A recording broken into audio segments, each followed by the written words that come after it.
chicas, ¿cómo están? Bienvenidas. Esta es, les voy a explicar el PowerPoint que les pasé la semana pasada, que vimos sobre elementos y principios del diseño, sobre todo para que les quede archivada la clase. Bien, ante cualquier duda consulten el video. Y lo tuve que grabar porque, bueno, no se grabó lo del Zoom. Era nueva grabando y evidentemente no lo hice bien. Así que bueno, vamos a iniciar, pero bueno, es lo mismo que les di en la clase donde estábamos todas conectadas. Si bien la modalidad del Zoom nos ha gustado a todas las que estaban conectadas, han quedado afuera otras compañeras. Y lamentablemente yo no puedo dar clases para unas cuantas, por más que sean una mayoría, sino que tengo que garantizar la clase para todas y que este material quede para todas. Y me parece que también para las que están ausentes también está bueno. Disculpen mi cabello, hoy no se quiso peinar. Bueno, iniciemos lo importante, que es el contenido de la clase. Bien, que es este concepto de indumentaria como medio de comunicación. Algo ya hemos visto en el rediseño del cuerpo, una cuestión ética de comunicación de valores. Pero acá lo que vemos es por qué o cómo decimos que esta indumentaria funciona como medio de comunicación. Bien, primero porque esta indumentaria, esta ropa, o sea, la ropa como objeto de uso. Bien, la indumentaria que sigue una tendencia, que es una cuestión cultural de algo efímero, inalcanzable, es moda. Es lo que hablamos como, o sea, el mundo de la moda en la indumentaria. Bien, porque la moda también pueden ser costumbres. Aprovecho para repasar algunos conceptitos del parcial. Bueno, la indumentaria, o sea, la ropa, es algo que está entre mi cuerpo y mi entorno, chicas. Eso nunca lo olvidemos, porque justamente cuando llueve, ¿qué es lo que hacemos? Nos ponemos un rompevientos, un piloto, algo impermeable, para proteger el cuerpo de esos fenómenos climáticos. Lo mismo cuando hace frío, lo mismo cuando hay mucho sol. En mi caso, yo todo el verano estoy de manga larga por una cuestión de la piel.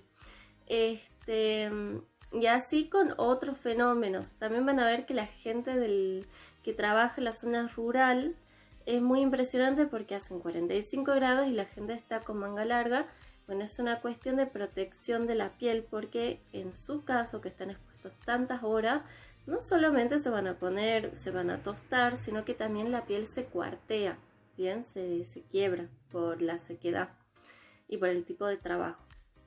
Entonces siempre pensamos eso, ¿no? La indumentaria es necesaria porque protege el cuerpo. Después se comunica valores culturales. Estamos hablando en una siguiente instancia, una instancia simbólica.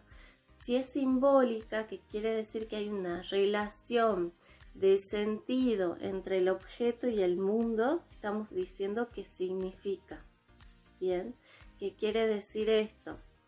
No sé, yo soy los uniformes. El uniforme de colegio es el mejor ejemplo. El uniforme de colegio, muy allá atrás, con Sarmiento, cuando se inaugura la educación pública, se utiliza un delantal blanco. Ese delantal blanco, ¿qué es lo que quiere demostrar? Por un lado hay una cuestión higiénica, bien, de controlar que ese delantal sea pulcro, bueno, se lo lave, que los chicos estén en buenas condiciones de higiene. Pero el delantal venía a ser como algo que tapa la ropa que yo puedo traer de casa, independiente si es ropa viejita hecha harapos, el pijama, o si es ropa más cara, ¿bien? Porque esa indumentaria más cara, más viejita, más barata, está hablando de mi situación socioeconómica, por ende de mis accesos y de mis consumos. El delantal, al tapar, homogeneiza las situaciones socioeconómicas de todos y por ende está significando que el grupo del alumnado es igual ante la educación. Bien, ese es un ejemplo de significancia como a gran escala, porque siempre podemos hablar como de las cosas más chiquitas, ¿no? No sé, las chicas que siempre usan ropa deportiva, por más que no vayan al gimnasio en ese preciso momento. Bueno, ellas quieren, las chicas y los chicos, perdón.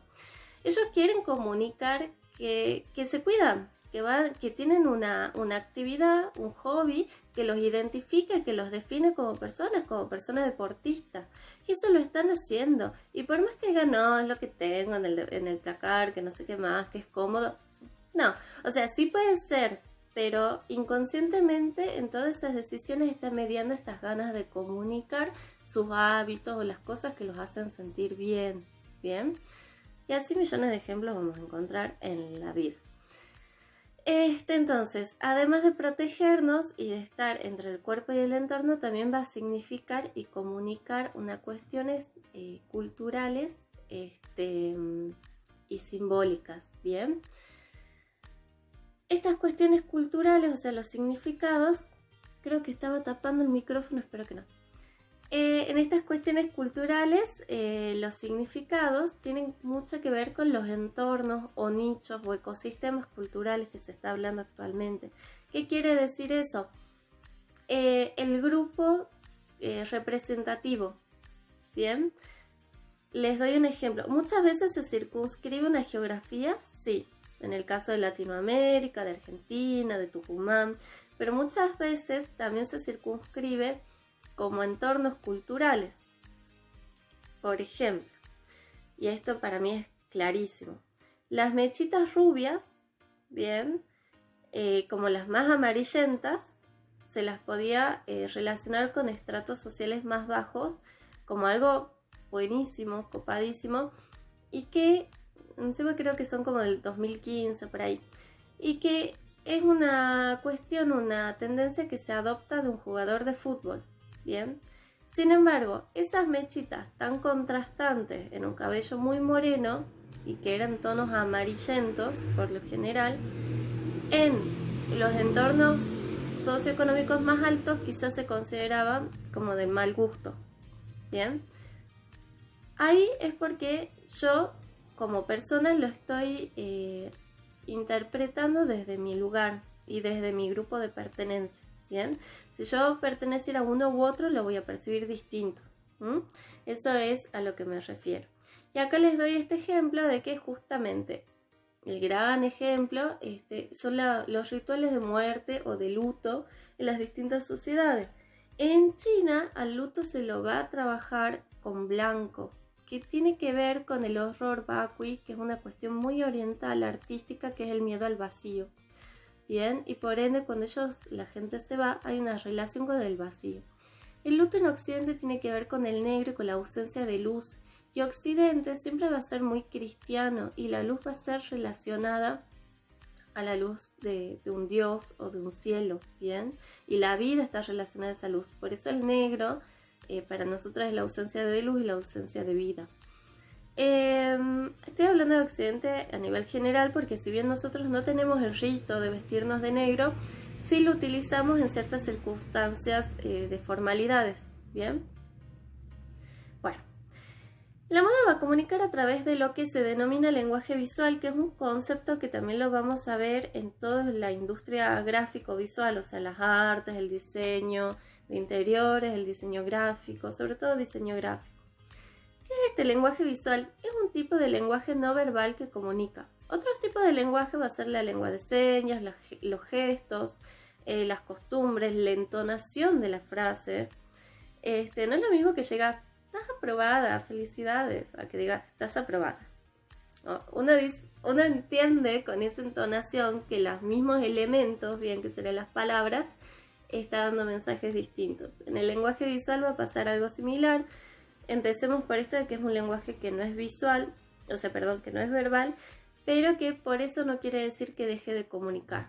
Bien, este lenguaje va a estar compuesto por los elementos del diseño y cómo se organizan entre ellos, que quiere decir los principios. Entonces, por un lado yo tengo los elementos, que vendrían a ser las palabras, y los principios, que es el modo de organización, que vendría a ser la sintaxis de la frase. ¿Se acuerdan cuando nosotros en el colegio analizábamos preposición, sujeto, conector? Bueno, no me acuerdo, hace un montón de años que no hago eso, gracias al Señor.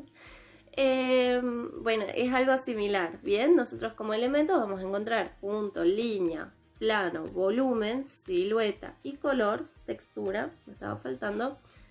Esos son mis elementos y de acuerdo a cómo los organice yo voy a tener principios, que ya los vamos a ver después, pero entre ellos tenemos equilibrio, desequilibrio, simetría, organización radial, desproporción, armonía, contraste. Bien, por ahora lo primero que vamos a ver van a ser estos elementos, vamos a aprender a identificarlos, para después aprender a ver las relaciones que hay entre ellos. Estos elementos del diseño, chicas, como ya se habrán dado cuenta o se van a dar cuenta en el trabajito práctico, siempre están, ¿bien? Y eso es por ahí lo que más les cuesta porque al principio no están entrenadas en la identificación de estos, pero no por eso quiere decir que no estén, sino que quizás están más escondidos y uno va afinando la visión, ¿bien? Estos elementos del diseño son difíciles de percibir aislados. ¿Qué quiere decir? Normalmente yo veo línea, punto, textura, muchas veces mezclados y trabajando entre sí, ¿bien?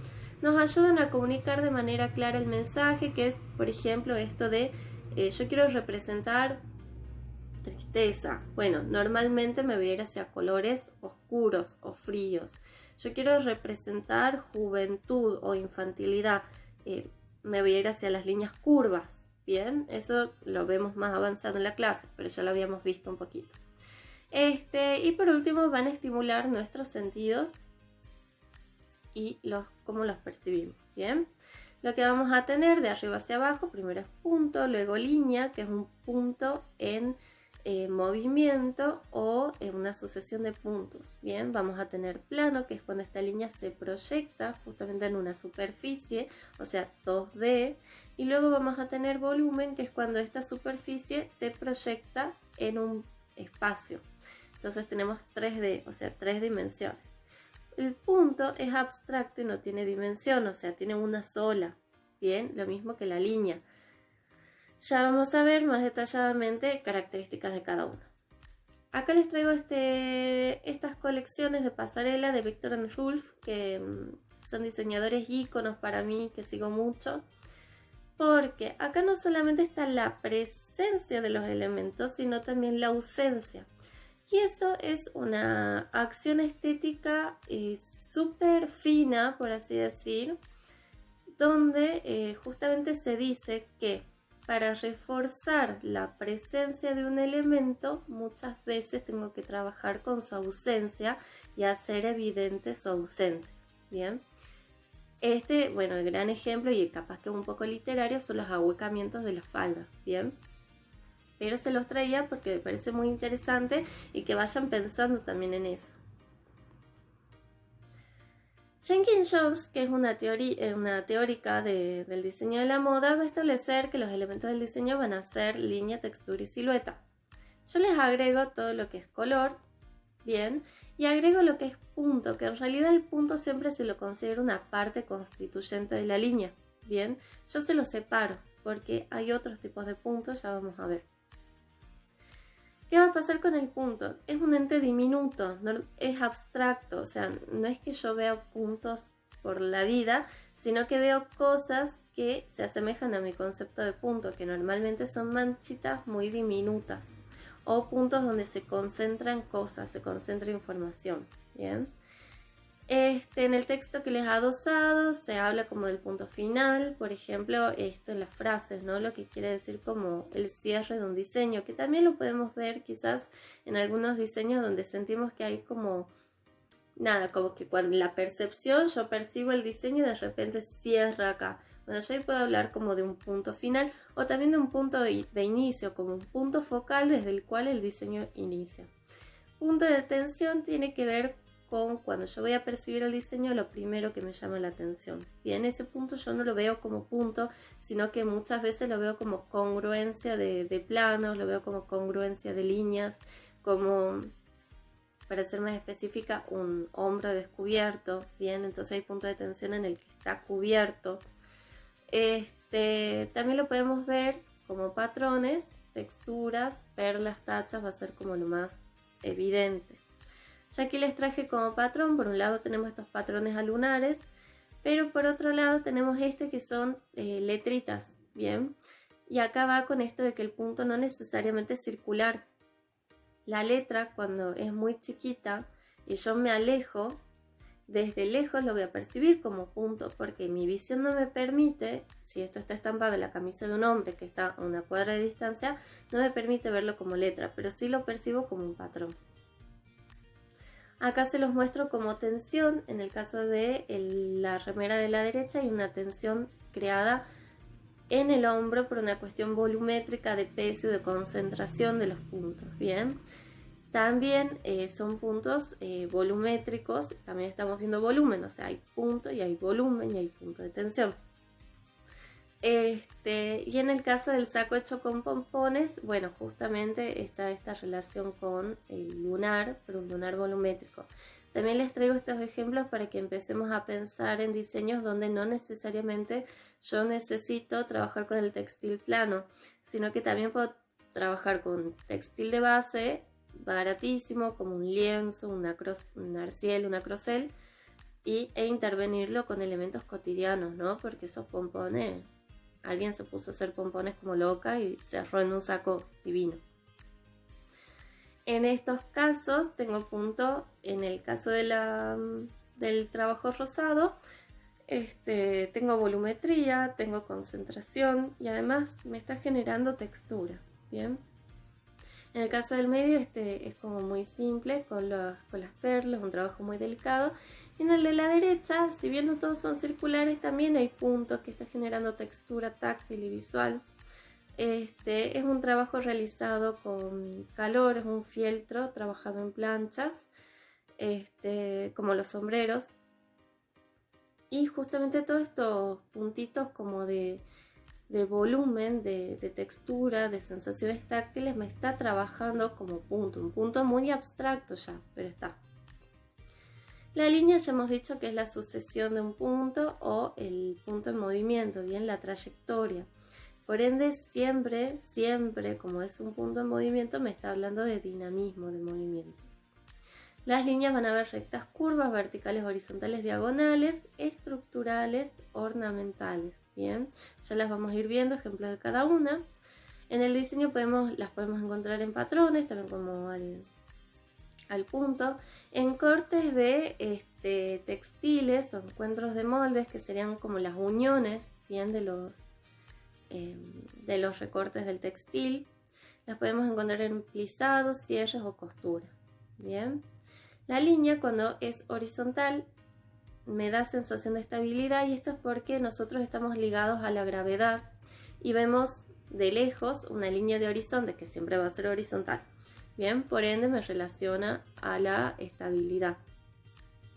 La vertical es una línea que siempre se está por caer, bien, entonces es más dinámica y tiene que ver también con esta relación que hay entre en la parte terrena y como el cielo, como esa relación como ascendente o descendente.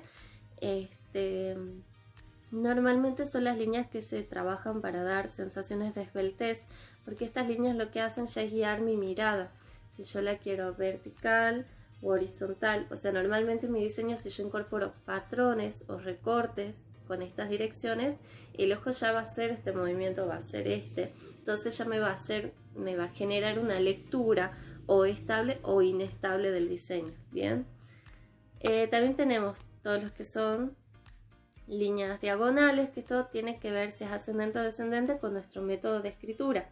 Nosotros escribimos y leemos de izquierda a derecha, por ende esta línea vertical la vamos a leer de la base, que está inferior, hacia la punta superior, de izquierda a derecha, por ende la vamos a ver como ascendente. En el caso de la descendente es al revés, y es porque vamos a hacer esta dirección, bien, por nuestra capacidad, por nuestra cuestión cultural occidental de lectura de izquierda a derecha y de arriba a abajo. Los orientales lo van a ver de otra forma. La línea orgánica tiene que ver con una línea que justamente es curva, no sigue relaciones matemáticas puras, bien. La geométrica siempre va a ser recta, sobre todo, y va a tener una relación ortogonal, o sea, de 90 grados o 45 grados. Es como ver estas líneas que nosotras aprendemos en matemáticas con el compás y la regla, ¿bien? La línea ornamental, por otro lado, tiene que ver con una línea que adorna, que no es necesaria. Si yo la quito del diseño, no se me va a caer la blusa, ¿bien? En cambio, la estructural sí va a cambiar la forma de esa prenda en mi cuerpo. Entonces, de izquierda a derecha, lo que vamos a ver en el vestido negro es en una línea orgánica, viene la primera, una línea orgánica, y puede ser estructural porque yo intuyo que han absorbido la pinza de busto en esa línea, ¿bien? La siguiente de la cintura va a ser geométrica y va a ser ornamental, salvo que ese cierre sirva para partir el diseño en dos. Pero yo por lo que veo acá no, entonces es ornamental porque está adornando simplemente mi diseño. Y en el caso de la que vendría a ser la del tajo, es una línea orgánica o geométrica, no estaría desacertada ninguna de las dos. Yo iría más por el geométrico porque en realidad por la volumetría se está curvando. Y va a ser estructural porque es un cierre que me permite que yo pueda caminar, ¿bien?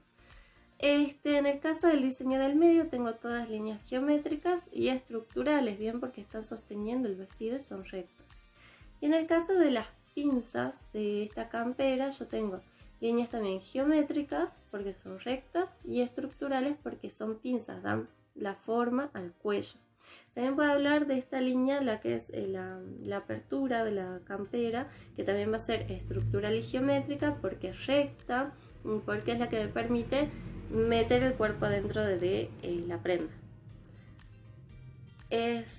Otros ejemplos, acá tenemos justamente una línea orgánica porque es totalmente curva y es rítmica, es muy romántica y es totalmente ornamental, bien, porque está adornando. Esas líneas no cambian, no hace que el diseño se me caiga del cuerpo. De hecho, son los recortes de los textiles que están trabajados con un rouloté en contraste. En estos casos tenemos patrones, bien, líneas geométricas y yo todas estas les pondría geométricas, pero bueno, la curva se puede también hablar de orgánica. Y estructurales no, porque simplemente son un estampado. Veamos acá cómo el patrón de la línea también trabajado en color y en distintas proporciones y escalas y direcciones está haciendo como que el outfit sea totalmente distinto y dinámico. En estos casos tenemos líneas estructurales y en general estructurales y orgánicas, porque justamente son todas curvas, y estructurales porque en el caso de la falda son todos los recortes de la moldería de la falda están resaltados con el vivo negro. En el caso del vestido yo creo que como es una mostacilla le está aumentando rigidez al vestido, que de forma contraria si se caería no quedaría igual de armado.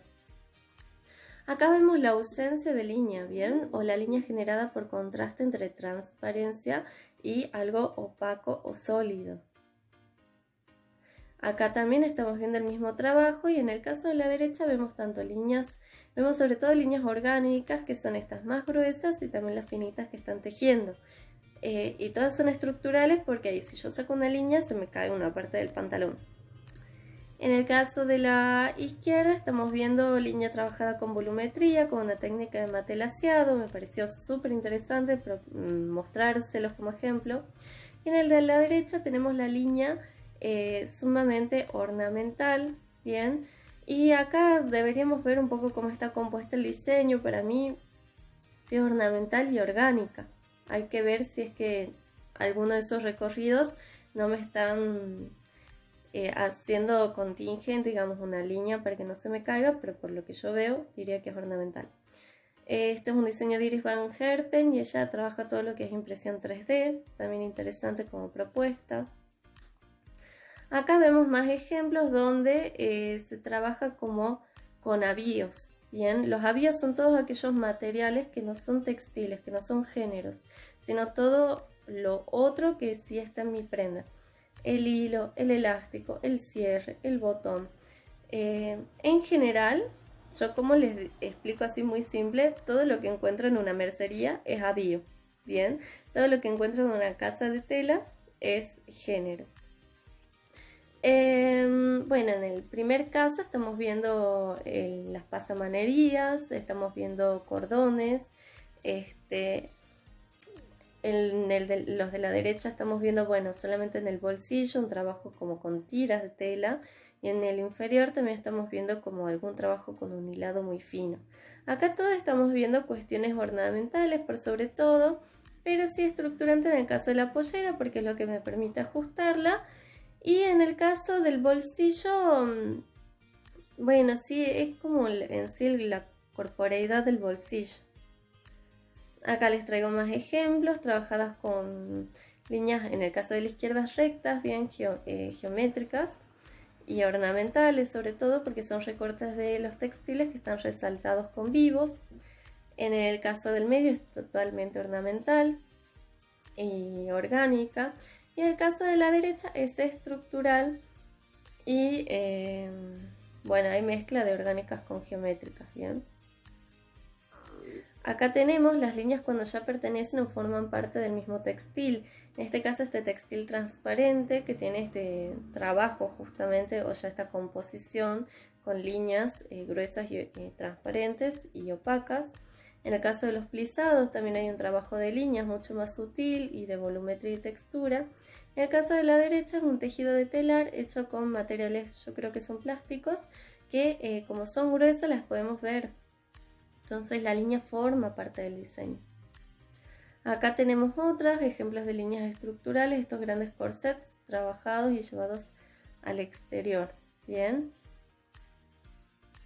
Acá tenemos otros materiales como plásticos que también están trabajando como textura ya de paso.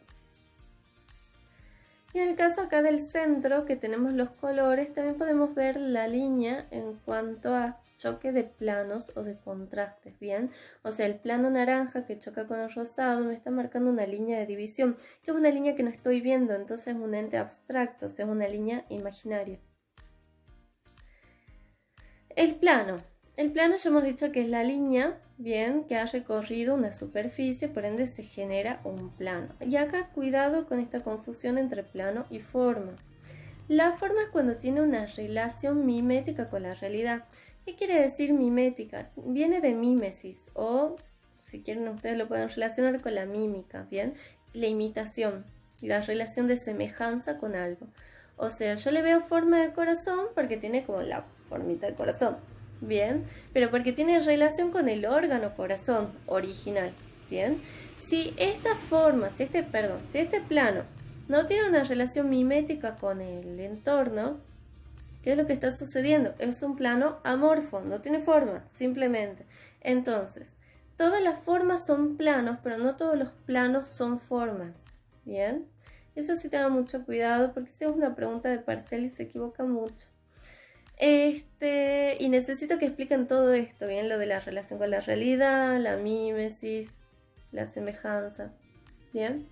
Bueno, en el diseño el gran ejemplo de plano va a ser la moldería, porque ustedes lo hacen de un papel, de repente sacan algo que se adapta a una volumetría después, pero está originalmente está en papel, que tiene ancho y largo, no tiene espesor.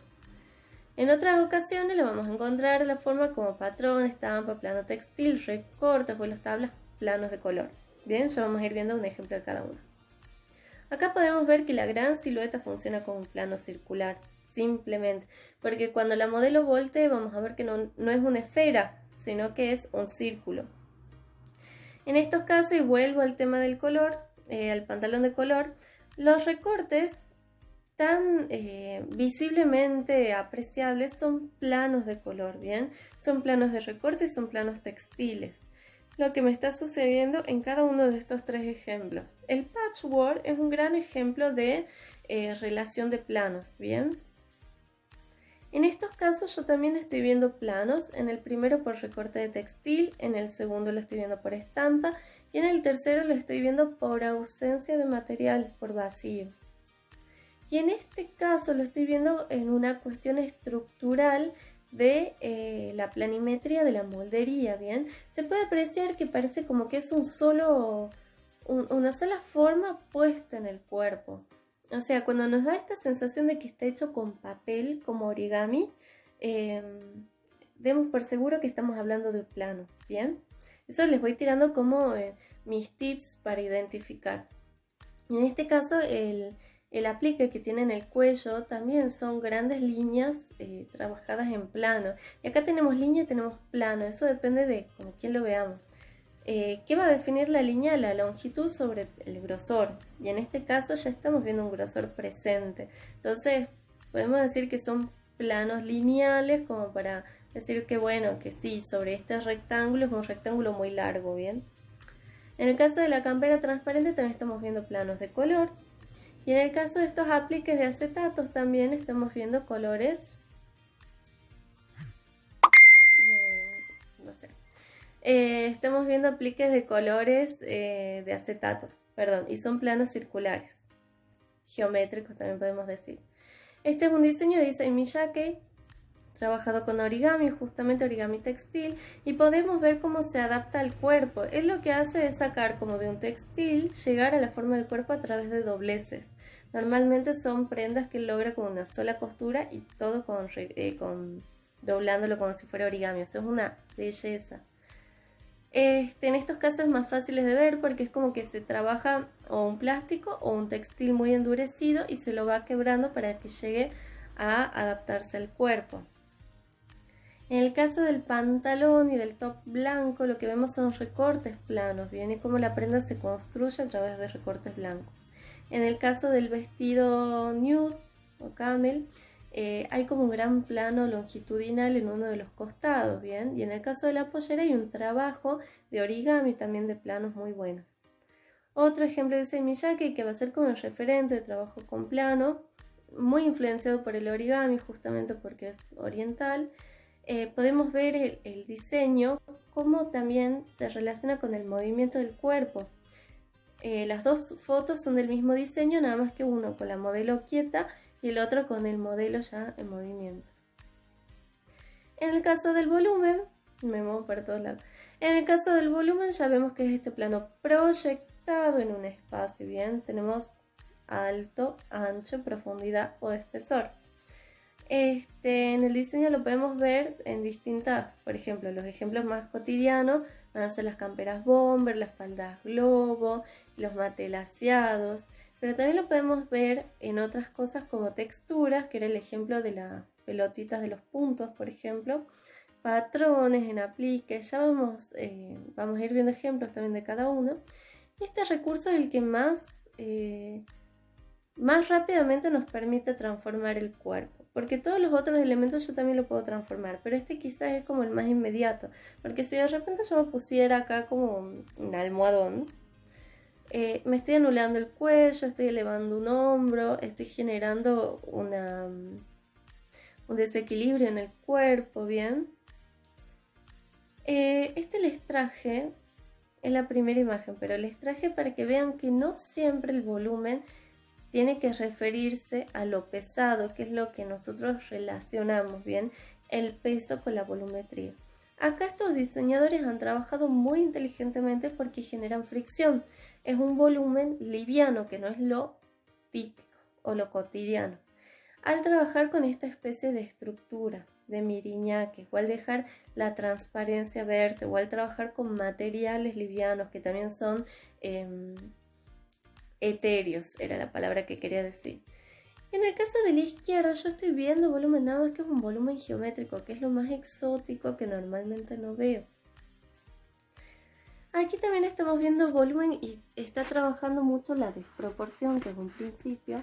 Podemos ver como las mangas me dan esta sensación de brazo, o sea, me esconde el brazo en realidad, pero trabaja con una especie de brazo gordito, ¿bien? Y me está transformando el cuerpo y está cambiando las dimensiones y las proporciones. En el caso de la derecha, bueno, esta reinvención de capucha divina, que también trabaja como transformando el cuerpo de este modelo como en una especie de crustáceo o insecto, me parece re interesante. Y en el caso de la derecha, bueno, incluso estos volúmenes que tienen formas, ¿no? o sea que tienen un reconocimiento, una relación mimética con la realidad al trabajarlo con formas de caras. Acá tenemos volúmenes generados por el mismo textil, en el caso de las pieles, bien, por los peluditos, y en el caso del matelassé que estamos viendo en las mangas sobre todo, o sea, todo esto es una campera matelaseada, la blanca, pero hay una de las mangas donde se ve más que en otra. Y en el caso del vestido verde, bueno, también es un matelaseado y acá podemos ver cómo el volumen que hay alrededor del cuerpo me permitió acentuar la cintura. Bien, o sea, fíjense también eso, lo divertido o lo lúdico que hay en ese diseño.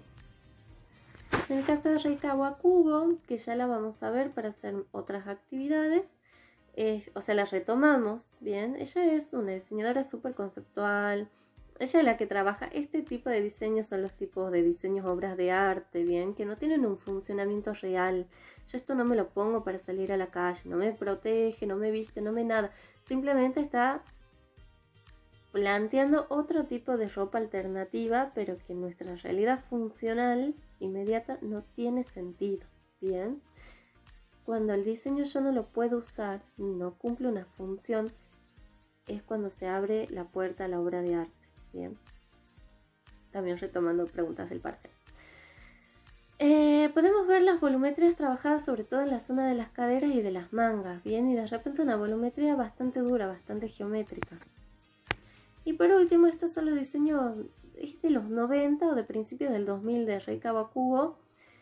Fíjense el rojo, esto que trabaja como si tuviese una especie de hijo o de ser adosado en el cuerpo, ¿no? De repente crea nuevas partes del cuerpo. O en el blanco que hay una especie de seno y como una especie de cadera descaderada más abajo. De repente la modelo le deja petiza. O sea, fíjense interesante cómo trabaja. En el caso del negro estamos viendo que también trabaja con negativo, ¿bien? Hay un ahuecamiento. En estos casos son muy bellos. Acá ayuda mucho el fotógrafo que la logra interpretar muy bien a ella. El rojo es el mismo que de aquí que en pasarela. Veamos cómo la fotografía de repente trabaja totalmente distinta. Y en esta foto, más que un ser encima que yo estoy cargando, parece un abrazo. Es muy poético el diseño. En el caso del negro, estamos viendo cómo de repente anula la cadera de la modelo. O sea, es muy interesante, chicas. Y esto básicamente es una pirámide invertida. Este es otro trabajo que ella hace que me parece re interesante para... Ay, me encantaría trabajarlo en clase ahora que lo estoy viendo. Son capas y capas de tules y a través de cintas ella va eligiendo qué volumen dejar y cuál no. Bien, eso es lo que ella trabaja y es como hace como una... Saca al exterior estructuras interiores que tienen que ver con la corsetería. Ella trabaja también mucho con esto del masoquismo y lo erótico, pero lo erótico violento. Bien. Acá Marc Jacobs también, en la exageración de los moños o de las mangas, está anulando los cuellos. Y ya son tipos de volumetría sumamente geométricas, bien. Esto viene algo con tela en moldería. Y es de nuevo Issei Miyake, lo amo. Que trabaja estas formas geométricas en algunas partes de los vestidos, bien. Y en el caso de estos vestidos de la derecha, sí podemos ver cómo esta volumetría, que además va aumentando de forma regular hacia abajo, me genera pesadez en la forma de la silueta. Por último, Alexander McQueen, él acá se sirve no solamente de la volumetría, sino también de los colores para darnos esta sensación o llegar a estos diseños que dan miedo, ¿no? Súper interesante, súper inteligente él. Bueno, la textura ya lo hemos visto, hemos dicho que es algo que estimula mi sensación táctil o recuerdo de ella. ¿Qué quiere decir esto? Que cuando yo veo una textura visual, como es visual, cuando la voy a tocar no voy a sentir nada. Pero sin embargo, si tengo la estampa de, no sé, un reboque, un cemento, digamos, en un textil, en una seda, en un raso que es suave, cuando yo la vea, esa imagen me remite a alguna vez que yo toqué una pared con reboque. Bien, entonces me está remitiendo al recuerdo de una sensación táctil. Por eso es visual y por eso es textura. Bien, cuidado con eso. Ya los hemos visto. Bueno, textura, acá tenemos todas visuales y táctiles porque hay drapeados y hay estampa, o hay tejido y hay estampa. El mejor ejemplo de textura táctil siempre va a ser un tejido. O sea, es el más inmediato, el que más tenemos. En este caso, este pantalón para mí está hecho con plumas, o sea, tiene textura visual y táctil. Acá con las lentejuelas. Acá estamos trabajando estampados, acá solamente hay una textura visual y en este caso el quemado está muy bien hecho el ejemplo porque yo lo veo y se me activa el recuerdo de tocar un papel quemado que es como resquebradizo. Ay, qué palabra difícil. Seco, se quiebra, hace, incluso hasta me remite al sonido del papel, al sonido de la llama y al olor. Bien, o sea, fíjense todo eso que me despierta cierta textura en un diseño. Acá tenemos texturas creadas mediante intervenciones textiles. Esto es simplemente una cinta arruchada que se la cose muchas veces una al lado de la otra y llego a esa cosa maravillosa que me encanta. Otras intervenciones, estas van a ser más bien como cintas de tul o de la misma tela que va siendo degradados. Hay como una relación con el mar, una cosa súper orgánica y hermosa.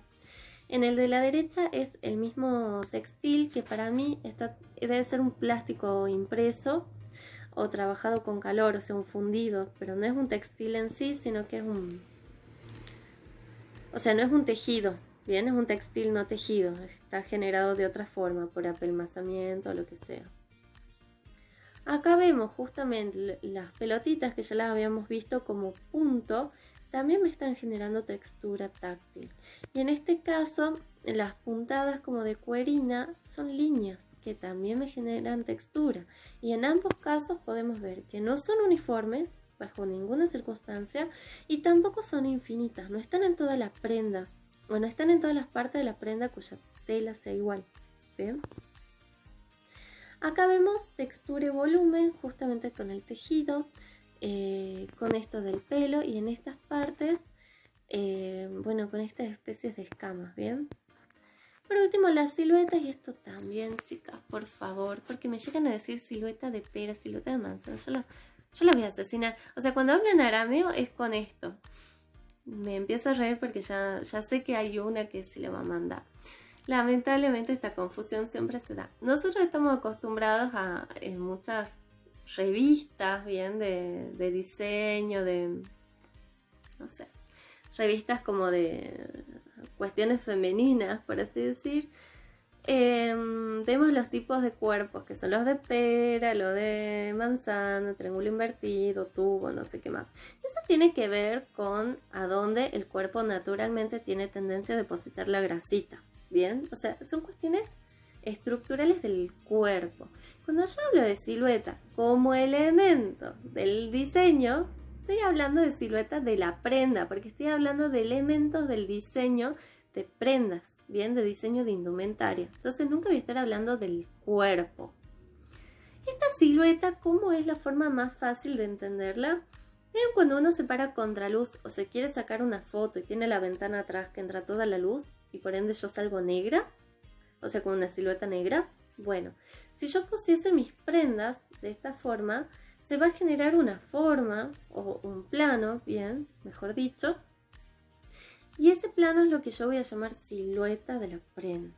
Bien, es como el contorno. Acá vamos a ver ejemplos. Las rectangulares tienen que ver justamente con que la base y el inicio son, o sea, mantiene el mismo ancho en toda la prenda. Y lo vamos a ver, por ejemplo, en estos saquitos yaqui, en los rectos. O por ejemplo el pantalón recto, justamente. La falda recta. Todos esos son ejemplos de siluetas rectangulares. En el caso de la silueta trapezoidal son aquellos cuyas bases o parte superior es más ancha que la otra, ¿bien? Que la otra parte en el polo opuesto. ¿Por qué les digo esto? Porque también puede haber una silueta trapezoidal invertida.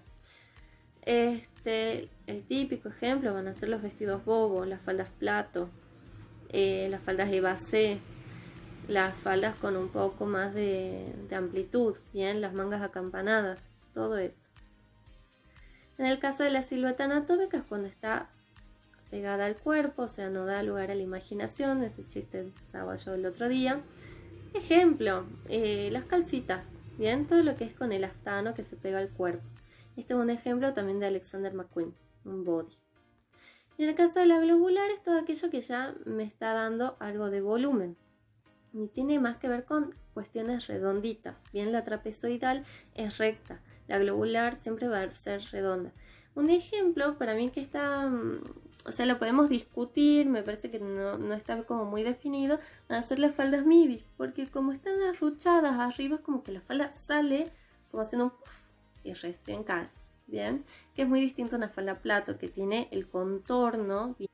Bueno, chicas, con esto terminamos la clase. Espero haberles sacado dudas. Recuerden el trabajo práctico que es de A2, que consiste en que las imágenes que ustedes trajeron para el trabajo práctico anterior, las analicen en punto, línea, plano, volumen y silueta de la prenda, textura también, si es visual o táctil, en cada una de las imágenes. Son 20 imágenes, pero es un análisis bastante rápido.